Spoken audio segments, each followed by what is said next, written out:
I'm Scarlett, 29 female.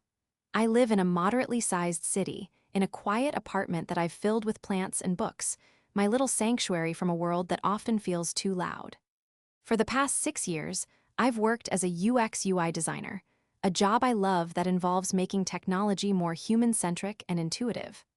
My life was a carefully constructed balance of career, creativity, and my relationship with my incredible partner, Ethan.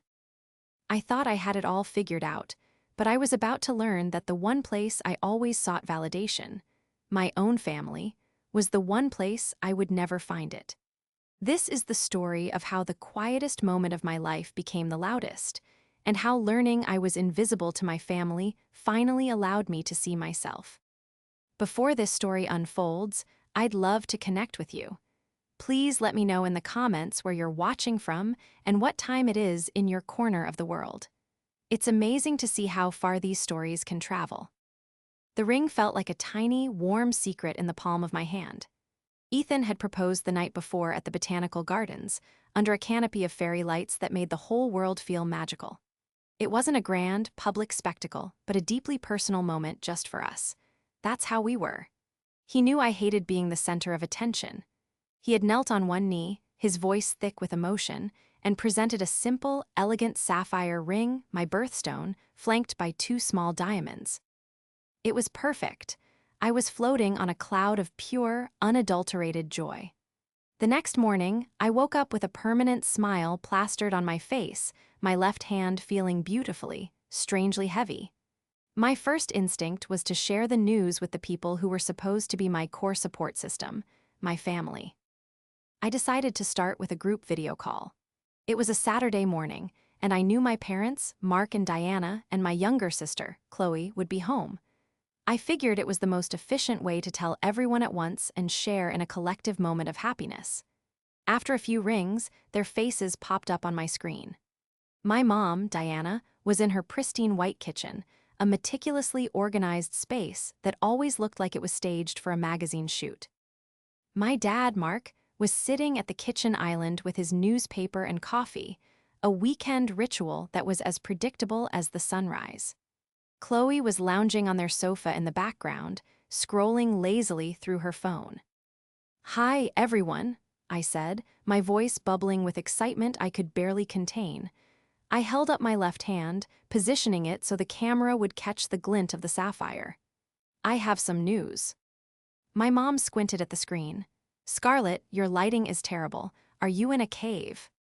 "No, Mom," I laughed, shifting in my seat to catch the morning light from my window. "Better? Okay, look." I held up my hand again, wiggling my fingers dramatically.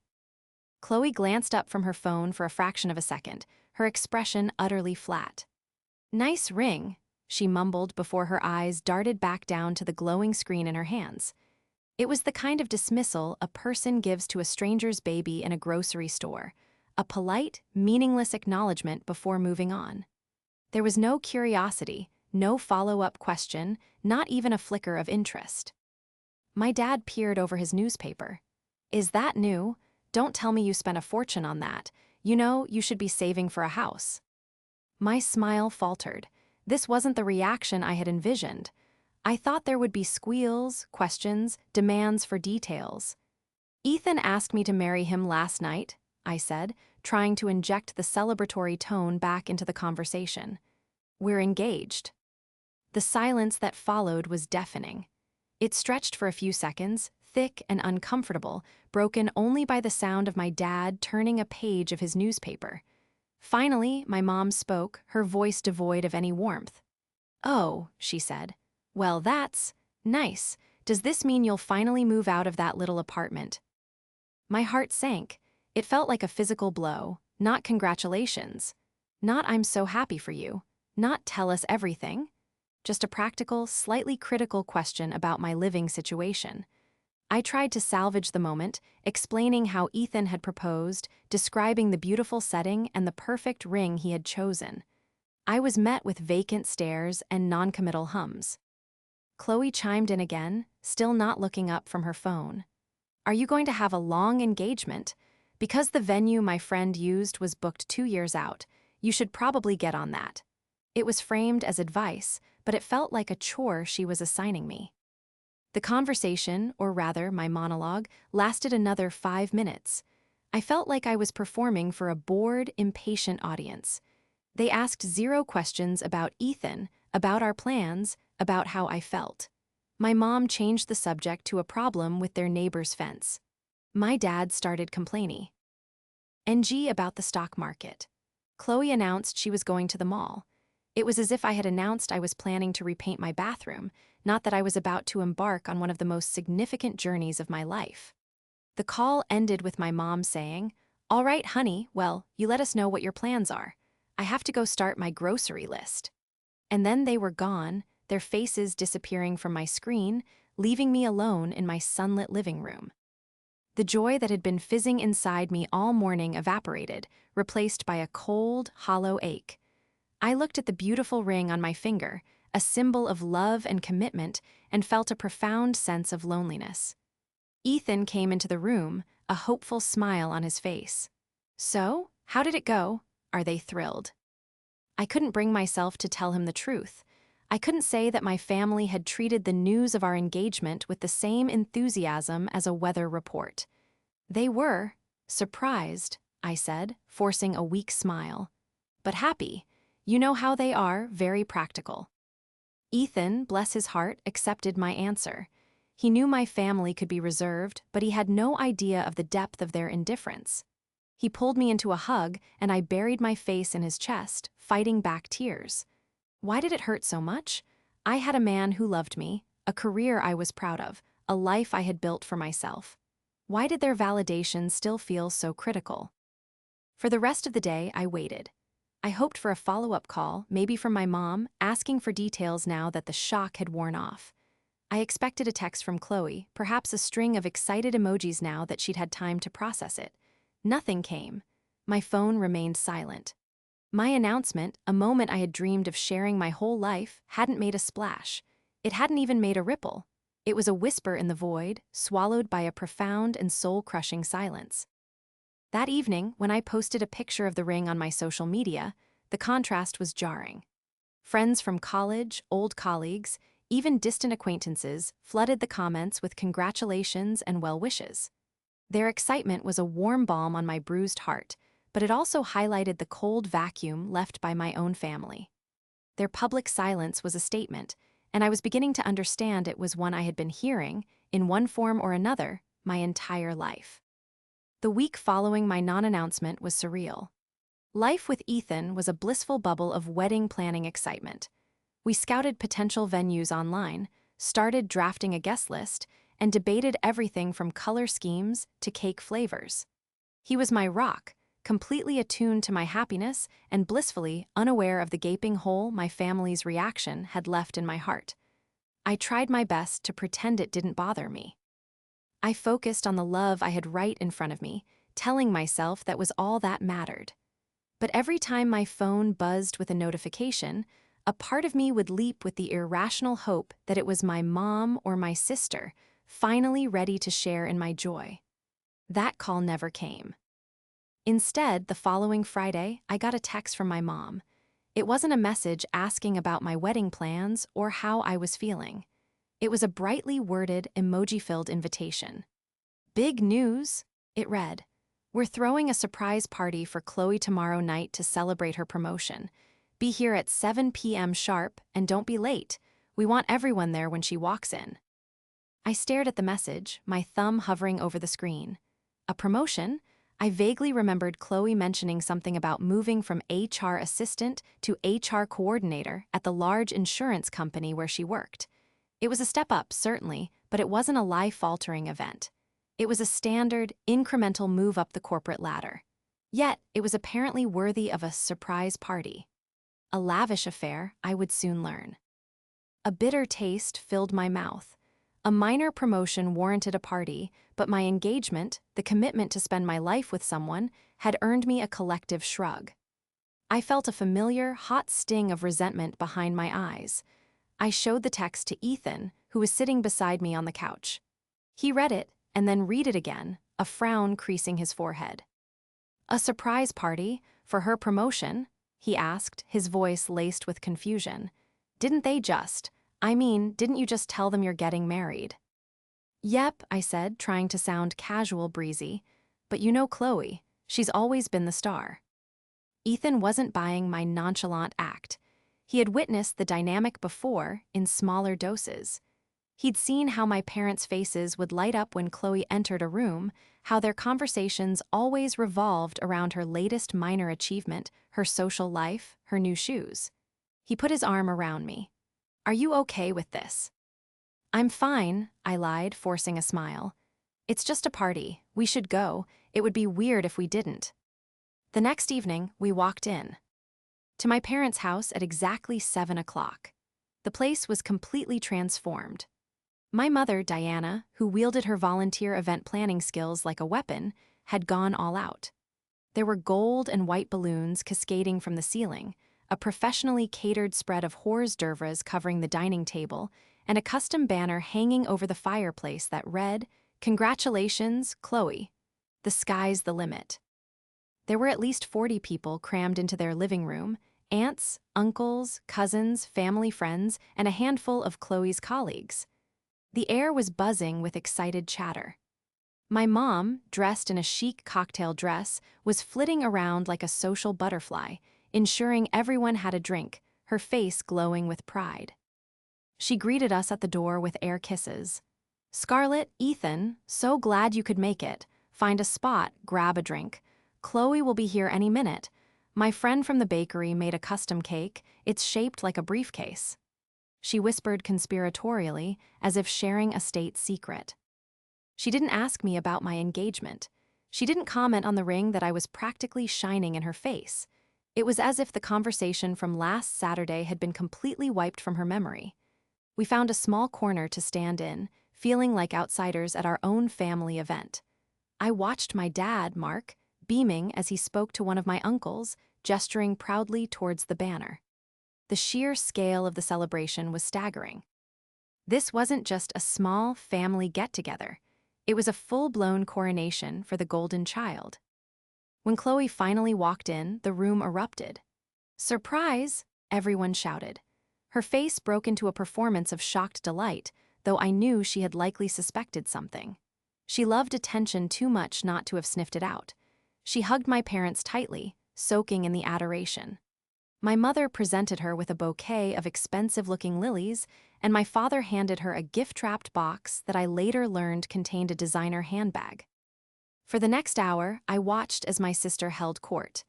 People flocked to her, congratulating her, hanging on her every word as she recounted the grueling process of her internal promotion. She was magnetic, charming, and playing the part of the humble prodigy to perfection. At one point, my Aunt Carol, a kind but notoriously oblivious woman, came over to Ethan and me. "Scarlett, honey, it's so good to see you," she said, giving me a hug. "Isn't this just wonderful? Diana is so proud of Chloe, we all are." Then she glanced at my hand, which was resting on Ethan's arm. "Oh, my goodness, what a beautiful ring, are you?" Before I could answer, my mother swooped in, a tray of champagne flutes in her hand. "Carol, you must try one of these, it's the good stuff," she chirped, effectively cutting off the conversation. She handed a glass to my aunt and then completely ignored me and Ethan, turning her back to guide Carol away toward a group of her friends. It was so deliberate, so smoothly executed, that it couldn't have been an accident. She had actively prevented me from sharing my own news. She was protecting Chloe's spotlight. The feeling of being erased was no longer a quiet suspicion, it was a roaring certainty. I wasn't just being overlooked, I was being actively hidden. My joy was an inconvenience to their preferred narrative, the one where Chloe was the sole protagonist. Ethan saw the whole exchange. He put his hand on the small of my back, his touch firm and grounding. "Let's go," he murmured in my ear, his voice low and tight with anger. We didn't say goodbye. We slipped out the side door while my mother was giving a gushing toast about Chloe's unparalleled work ethic and limitless potential. As we walked to the car, the sound of laughter and applause spilled out from the house, a stark reminder of the celebration I wasn't a part of. The briefcase-shaped cake, the designer handbag, the banner, the 40 guests, it was all for a one-step promotion. My lifetime commitment to the man I loved had been met with a dial tone. The disparity wasn't just hurtful, it was grotesque. In the car, I finally broke down, the tears I had been holding back all week streaming down my face. Ethan just held my hand, his silence more comforting than any words could have been. The golden child had been crowned, and in the glow of her coronation, I had become utterly and completely invisible. The drive home from the party was mostly silent, punctuated only by my quiet sobs. Ethan drove with one hand on the wheel and the other holding mine, his grip a steady anchor in the storm of my emotions. The anger, the hurt, and the profound sense of injustice churned within me. It wasn't just about a missed congratulation or a forgotten announcement. It was the stark, undeniable evidence of a hierarchy within my own family, a hierarchy where I was permanently at the bottom. The party wasn't an oversight, it was a decal. Aeration. Chloe's achievements, no matter how small, were milestones to be celebrated with pomp and circumstance. My achievements, my life, my happiness, they were footnotes. When we got back to our apartment, I felt emotionally exhausted, hollowed out. Ethan made me a cup of tea, his movements gentle and deliberate. He sat across from me at our small kitchen table, his expression serious. "We need to talk about this, Scarlett," he said, his voice soft but firm. "And I mean really talk about it. I've seen bits and pieces of this for years, but tonight was on another level. This isn't normal." I nodded, clutching the warm mug. "I know," I whispered.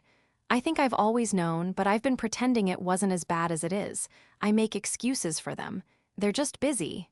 Mom's stressed. "Chloe needs more attention." But it's not excuses, is it? It's a choice. They are actively choosing to ignore me. The admission hung in the air between us, heavy and painful. Saying it out loud made it real, stripping away the layers of denial I had wrapped myself in for nearly 3 decades. Ethan reached across the table and took my hand. "Tell me about it," he prompted gently. "From the beginning, not just the little things I've seen, but the moments that you remember, the ones that made you feel this way before." And so I did. The floodgates opened, and years of suppressed memories came pouring out. I told him about my high school graduation. I was the valedictorian, a huge honor I had worked tirelessly for. My parents attended, but they spent most of the reception talking to Chloe's dance teacher about her upcoming recital. The recital, a showcase of 10-year-olds in tutus, was treated with more gravitas than my academic achievement. I remembered the photo album from that day. There were 2 pictures of me in my cap and gown, and 15 of Chloe posing in the school hallway. I told him about the time I won a prestigious design award in college, a recognition that helped launch my career. I called my mom, ecstatic, and she cut me off halfway through my explanation to tell me that Chloe had gotten a B+ on a history paper she had been worried about. "We're just so relieved and proud of her for pulling through," my mom had gushed, her voice swelling with pride for a B+. My award was never mentioned again. The stories kept coming. The family vacations where the itinerary always revolved around Chloe's interests.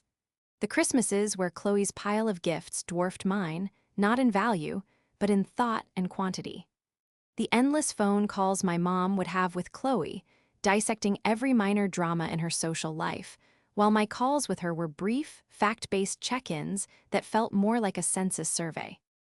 With each story I told, a suffocating weight I hadn't even realized I was carrying began to lift. Ethan listened patiently, his eyes never leaving my face. He didn't interrupt or offer platitudes. He just listened, his presence a silent validation of my feelings. He was giving me what my family never had, his undivided attention. "They made her the sun," he said quietly, after I had finally run out of stories. "And they expect everyone else to be a planet, just revolving around her. It's not just favoritism, Scarlett. It's a complete system they've built to protect her ego and validate their own choices as parents." He was right, it was a system. Chloe was the project my parents had poured all their energy into. Her successes were their successes. Her happiness was the measure of their parental worth. And I, the independent, self-sufficient, less demanding child, had been left to fend for myself. My successes were my own, so they felt no ownership of them, and therefore no need to celebrate them. My independence, something I had always been proud of, was actually my curse within the family dynamic. I didn't need them to prop me up, so they simply didn't bother. The party wasn't for Chloe, Ethan continued, his analytical mind piecing it all together. Not really. It was for your mom, it was a performance. She got to be the proud mother, the perfect host. She got to show everyone what a successful daughter she had raised, your engagement. That doesn't serve her narrative in the same way. That's your success. It's about you and me. She can't take credit for it, so it doesn't interest her.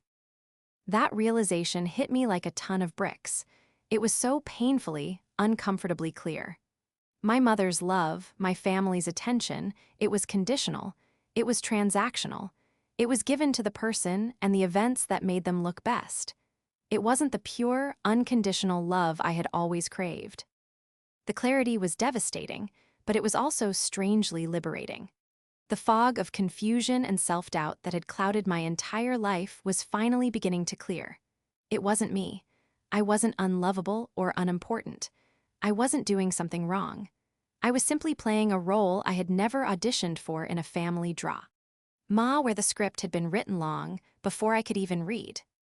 "So, what do we do?" I asked, my voice trembling but stronger than before.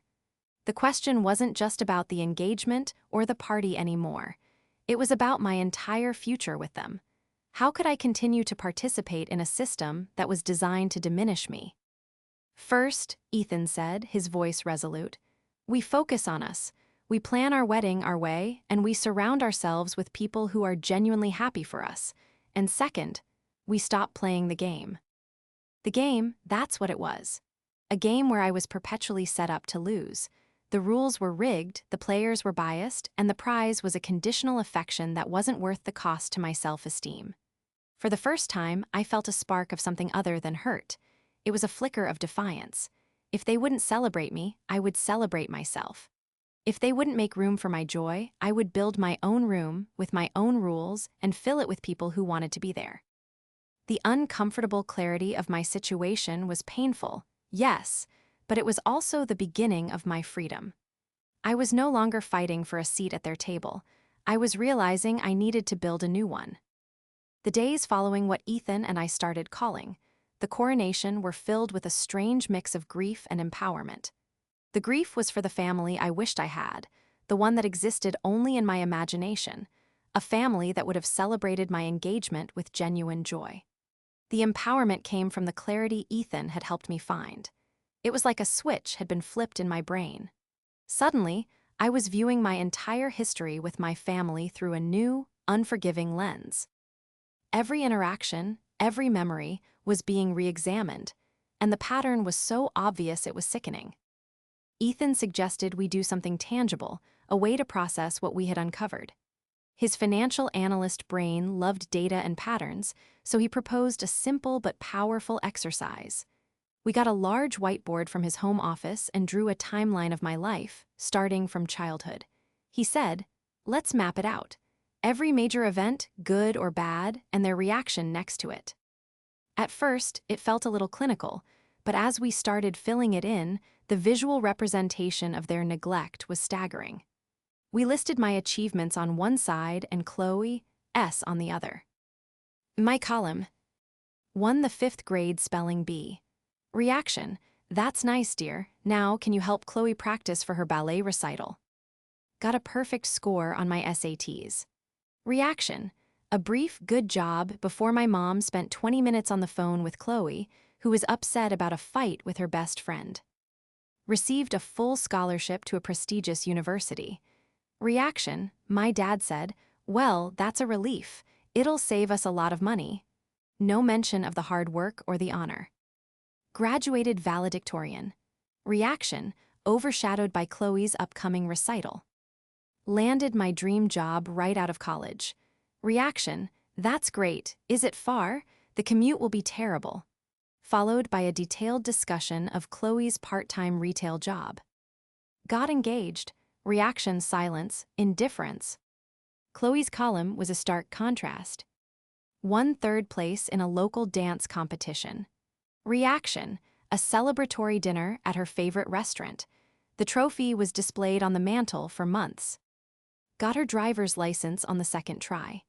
Reaction: my dad bought her a used car as a well-done gift.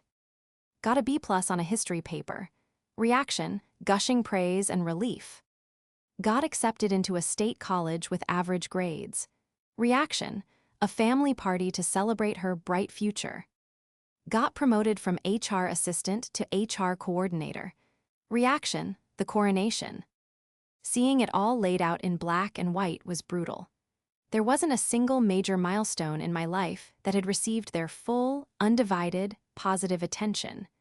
My successes were either downplayed, ignored, or met with a practical, passionless response. Chloe's minor accomplishments, however, were treated like historic victories. As we filled the board, another, more insidious pattern began to emerge. It wasn't just about their reactions to our successes, it was also about how they handled our struggles. I remembered the time I had a nasty bout of pneumonia in college. I was living 3 hours away, and I felt awful. When I called my mom, she was sympathetic for about 2 minutes before saying, "Oh honey, that sounds terrible. I'd come, but Chloe has her semi-formal this weekend, and I promised I'd help her get ready." You know how important this is to her. I ended up having a friend take care of me. We added that to the timeline. Then Ethan remembered a time a couple of years ago when my car broke down on the highway late at night. I called my dad, a man who owns a hardware store and can fix almost anything, but he didn't answer. When I finally reached him the next morning, he said he'd seen the missed seat. All but had assumed it wasn't important because he was watching a movie with my mom and Chloe. "You should have just called a tow truck, Scarlett. You're resourceful," he'd said, as if my resourcefulness absolved him of parental concern. In contrast, when Chloe got a simple cold, my mother would drive 45 minutes to her apartment with soup and medicine, spending the day fluffing her pillows. When Chloe had a minor fender bender, that was her fault. My dad spent a week dealing with the insurance and the body shop so she wouldn't have to stress about it. The dots weren't just connecting, they were forming a constellation of neglect. I was the resourceful daughter, the independent one, the low-maintenance child. These weren't compliments, they were labels they had given me so they could justify their lack of effort. My competence was their excuse for their absence. Chloe was their high-maintenance project, the one who constantly needed watering, pruning, and praise to grow. I was the resilient desert plant, expected to thrive on my own. And for years, I had.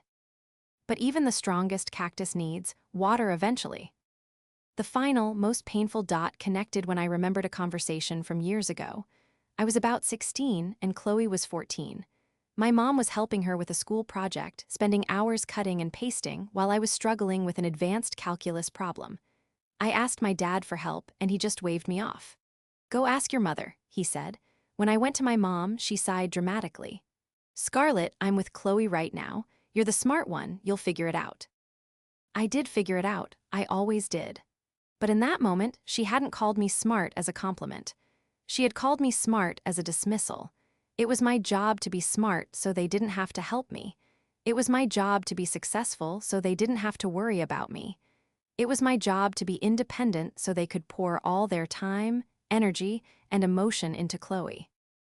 I looked at the whiteboard, at the stark, undeniable proof of 2 decades of emotional disparity.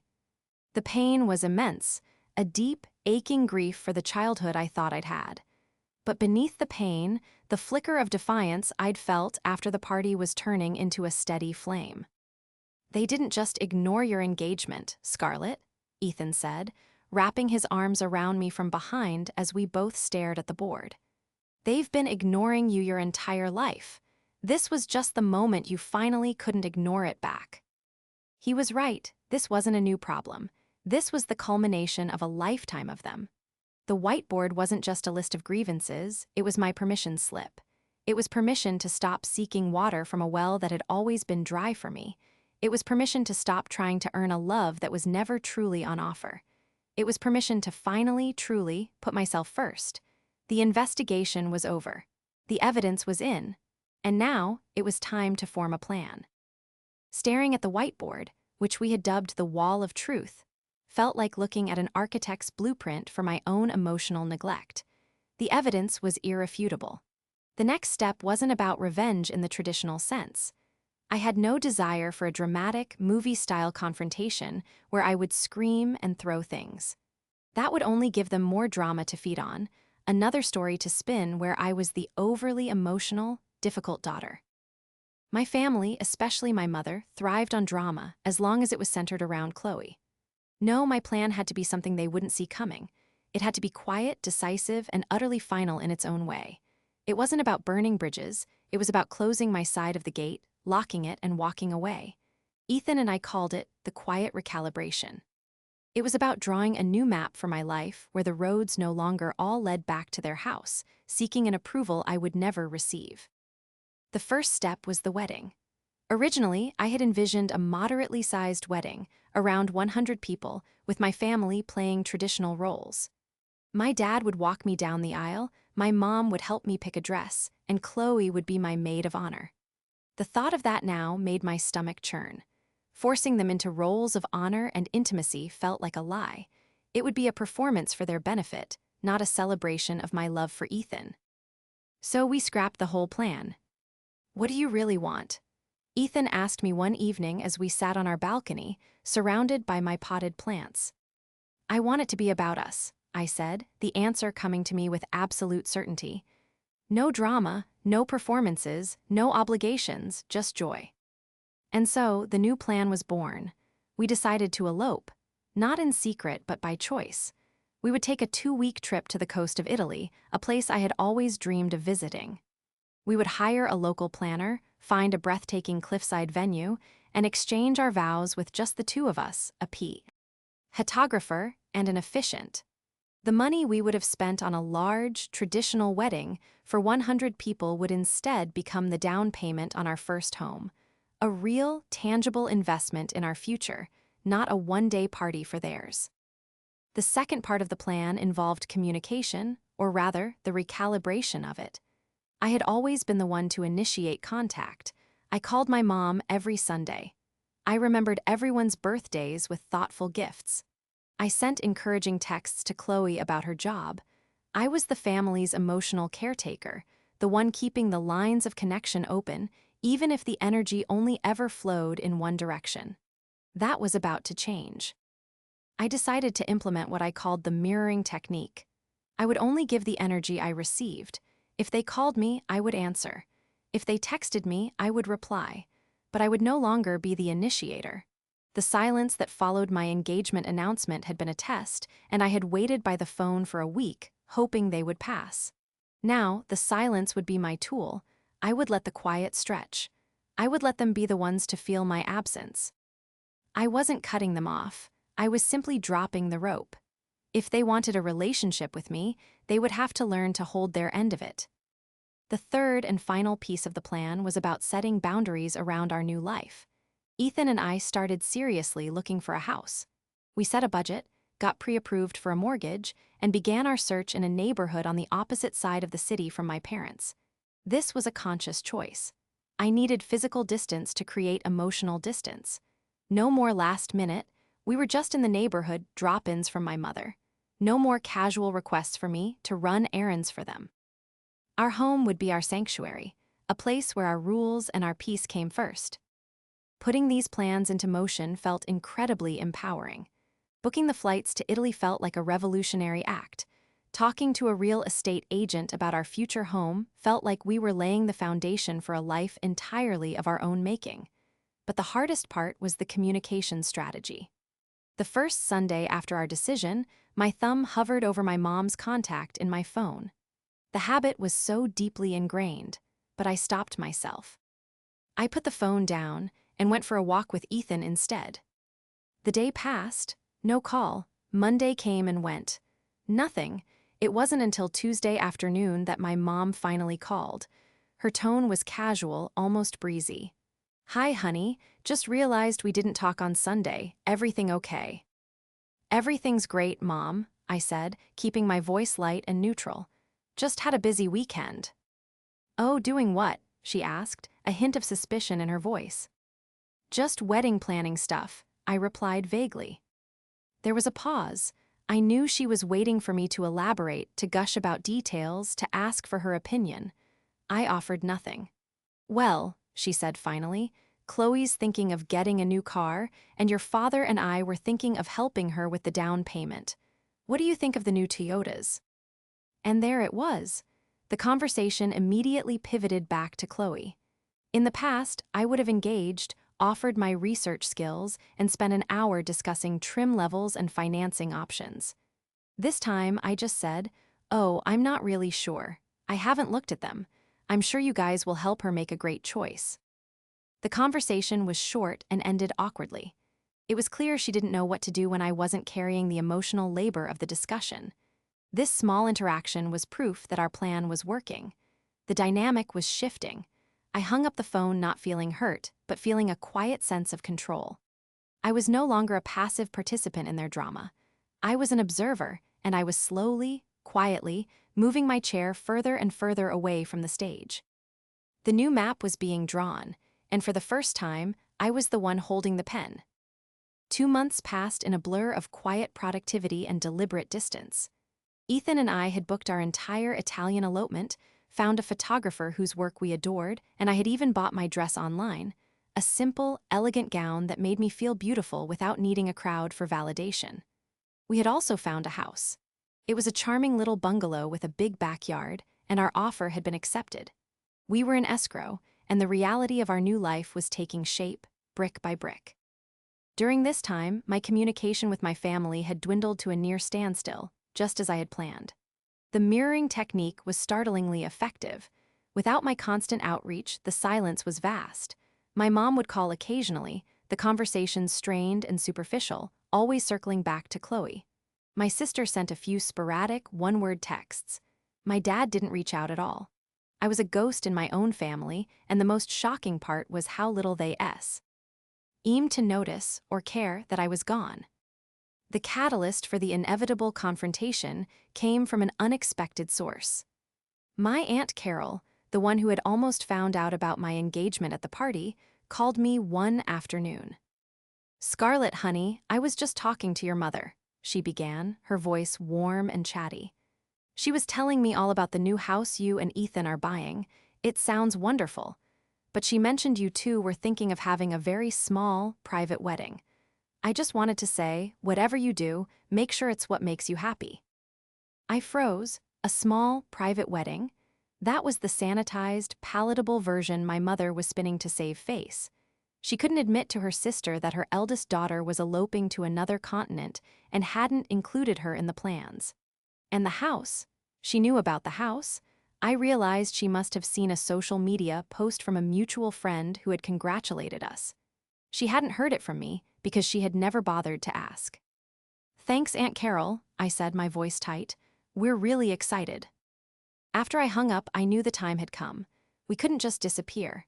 That would leave the narrative entirely in their hands. They would paint me as secretive and cruel. We needed one final meeting, not for a screaming match, but for a calm, clear statement of facts. It was time to present them with the consequences of their actions. Ethan agreed. We decided to invite them to dinner at our apartment. We would frame it as a celebration of our new home and our upcoming marriage. It was, in our minds, the Last Supper. They arrived right on time, my mother clutching a bottle of cheap grocery store wine as a hostess gift. My father looked uncomfortable, and Chloe was glued to her phone, as usual. I had made lasagna, a meal that was both comforting and simple, requiring little attention from me once it was in the oven. I wanted to be present for this conversation, not stuck in the kitchen. We started with small talk over appetizers. My mom complimented my apartment in a backhanded way. "You've done so well with such a small space." And my dad asked Ethan about the stock market. Chloe showed everyone a meme on her phone. It was painfully normal, a perfect replica of 100 other family gatherings. Finally, as we sat down to eat, I took a deep breath and began. Ethan sat beside me, his hand resting reassuringly on my knee under the table. "We wanted to have you all over for a couple of reasons," I started, my voice steady. "First, as you know, Ethan and I are getting married. And second, we've bought a house." My mom, Diana, beamed, looking ready to take credit. "Yes, we are so thrilled for you. It's about time you two settled down. We can't wait to help you decorate." I held up a hand. Let me finish. We wanted to tell you our plans directly, so there's no confusion. Our wedding will be taking place next month in Italy. It will be just the two of us. The silence that fell over the dinner table was instant and heavy. My mom's smile vanished, replaced by a look of utter disbelief. Italy? What are you talking about? You can't get married without your family. We can, and we are, Ethan said calmly, his voice firm. This is the wedding we want, one that is intimate and focused on our commitment to each other. My dad, Mark, finally spoke up, frowning. That's a ridiculous expense, Scarlett, and what about us? Don't we get a say? No, I said, the word coming out more easily than I expected. This is our wedding. It's not a family decision. It's our decision. Chloe looked up from her phone, her eyes wide with what looked like genuine shock. You're not having a real wedding? So I'm not. I'm not a bridesmaid. The question was so self-centered it was almost comical. This was my opening. Chloe, the day I called to tell you all I was engaged, you said nice ring and went back to your phone. Mom, you asked about my apartment. Dad, you warned me about spending money. None of you said congratulations. None of you asked to see the ring. None of you asked a single question about the proposal, about Ethan, or about how I felt. I let the words hang in the air. My mother's face began to flush with anger. That's not true. We were happy for you. You're being overly sensitive. Am I? I countered, my voice dangerously calm. Because a week after you ignored my engagement, you threw a lavish surprise party with 40 guests, a caterer, and a custom banner to celebrate Chloe getting a minor promotion. You celebrated an incremental career step for her more than you acknowledged my lifelong commitment to another person. Do you understand how that looks? My mom opened her mouth, then closed it. For the first time in my life, I saw her at a complete loss for words. We've noticed a pattern, Ethan continued, picking up where I left off. Scarlett's achievements are consistently minimized, while Chloe's are magnified. Scarlett's needs are ignored, while Chloe's are catered to. We're not doing this to punish you. We are doing this to protect ourselves. We are starting a new life together, and that life is going to be built on mutual respect and celebration. We can't have that if we are constantly fighting for a baseline level of acknowledgement from our own family. I looked each of them in the eye. So, to be clear, we are going to Italy to get married. When we get back, we will be moving into our new home. The way we interact moving forward will be different. We will not be attending family functions that are solely designed to celebrate Chloe. We will not be the ones to constantly initiate contact. We are offering you a chance to have a new kind of relationship with us, one that is based on mutual effort. But if you are not interested in that, we are prepared to accept it. The ball is in your court. My father looked down at his plate, silent. Chloe looked like she was about to cry, not out of empathy, but because her role as the perpetual center of attention had been challenged. My mother's face was a mask of cold fury. After all we've done for you, she whispered, her voice trembling with rage.